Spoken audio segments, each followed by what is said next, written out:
समितीनेच न्यायमूर्ती शिंदेसाहेब जाऊन आले होते. त्याच्यातून उपस्थित केलेले मुद्दे शेवटी उपसमिती जी आहे ती मंत्रिमंडळानं एम्पॉवर केलेली समिती आहे.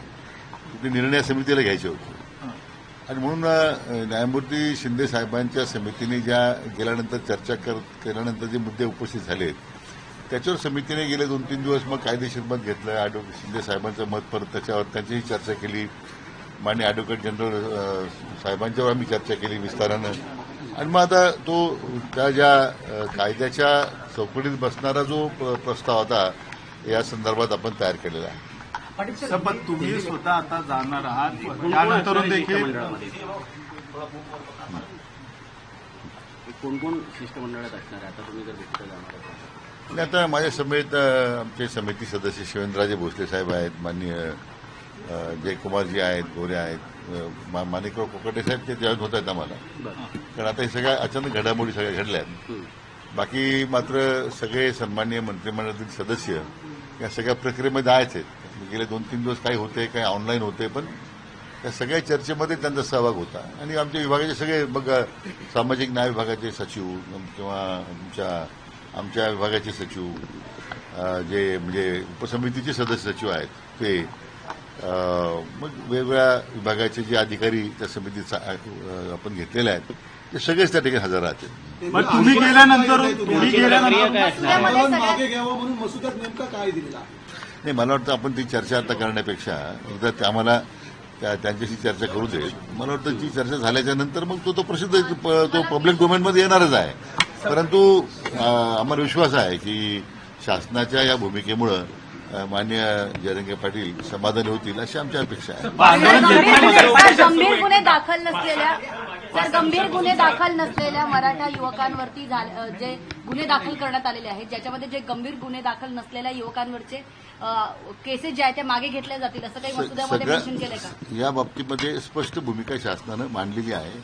म्हणून त्या मसुद्यामध्ये मग ते गुन्हे मागे घ्यायचा प्रश्न असेल, त्या मृत नातेवाईक मृत आंदोलक जे आहेत त्यांच्या मुलांना पाल्यांना नोकरी द्यायचा प्रश्न असेल, हे सगळे विषय आपण ऍड्रेस केलेले आहेत. जरांगे यांच्याकडून कुणी येत नव्हतं, शिष्टमंडळ येत नव्हतं, त्यांच्याकडून प्रतिसाद येत नव्हता.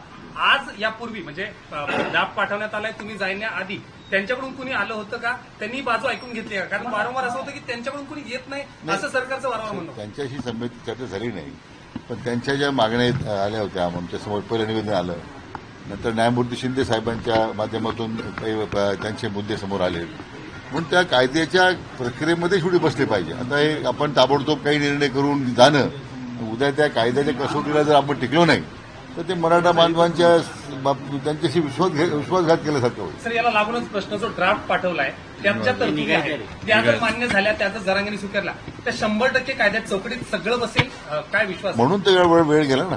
कायद्यात चौकटीत बसावेत आणि त्या कसोटीमध्ये टिकाव्यात म्हणून तेवढा वेळ गेला.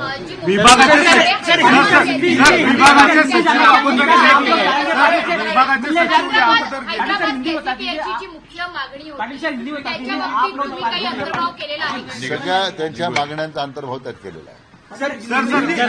विभागाचे आयुक्त अगोदर गेले होते. मसुदा तैयार किया आपने, सर आगे की प्रक्रिया क्या होगी?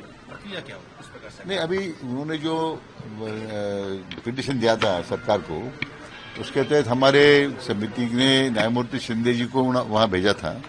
उनकी भी काफी विस्तारित चर्चा हुई और जो मुद्दे सामने आए हैं उसके ऊपर काफी गौर किया समिति ने. हमारी उप समिति ने गेले 2-3 दिन से काफी पहल की, यानी जो जुडिशरी एंगल से भी देखा है.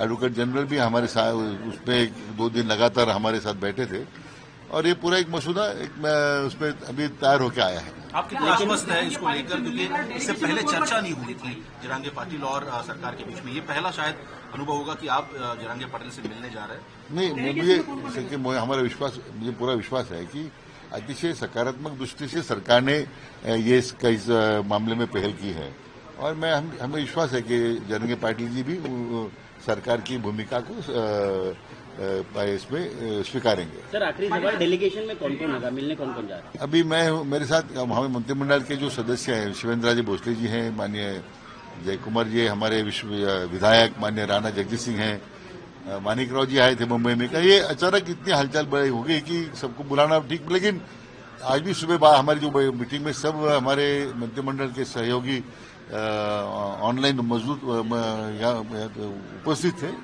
और सबका एक मुझे खुशी है इस बात की कि एक सर्वसम्मति से इसको भी उसको हमने मंजूरी दी है। ड्राफ्ट में कंटेंट क्या रहेगा उसके बारे में क्या मैं समझता हूँ अभी ड्राफ्ट अभी उसका तो उनको देने के बाद तो आपके सामने कागज आएगा ही। प्रतिनिधिमंडल आप लोगों ने भेजा लेकिन आप लोगों को जाना पड़ रहा है। नहीं, ऐसा कि मैं इस उप समिति का मैं अध्यक्ष हूँ और उसमें हमारी कोई प्रतिष्ठा नहीं है। जो मांगे मराठा आंदोलन ने रखे उसके ऊपर तो मेरा कोई प्रतिष्ठा का प्रश्न मैं नहीं कर रहा हूँ।